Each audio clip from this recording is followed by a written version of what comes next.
پھولوں کی ملکہ ایک حسین وادی میں پھولوں کی ملکہ گلزارہ رہتی تھی۔ وہ نہایت خوبصورت، نرمی سے بات کرنے والی اور ہر پھول سے پیار کرنے والی تھی۔ جہاں سے وہ گزرتی وہاں رنگ برنگے پھول کھل اٹھتے۔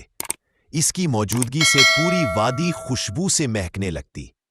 گلزارہ ہر صبح وادی کے پھولوں سے باتیں کرتی، انہیں پانی دیتی اور گاتی۔ ایک دن ایک سیاہ جادوگر آیا جسے پھولوں سے نفرت تھی۔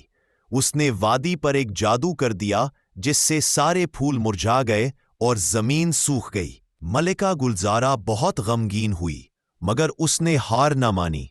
اس نے اپنی جادوئی مالا سے دعائیں کیں اور اپنی محبت بھری آواز سے دوبارہ زمین کو جگایا۔ جیسے ہی اس کی آنکھوں سے آنسو گرے، زمین سے پھر سے پھول اگنے لگے۔ خوشبو پھیل گئی اور جادوگر کا جادو ٹوٹ گیا۔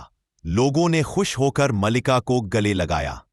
تب سے ہر سال پھولوں کا دن منایا جاتا ہے تاکہ ملکہ گلزارہ کی قربانی اور محبت کو یاد رکھا جائے۔ جب بھی کہیں خوشبو آئے، لوگ کہتے ہیں یہ پھولوں کی ملکہ کی دعا ہے جو ہمیں چھو رہی ہے۔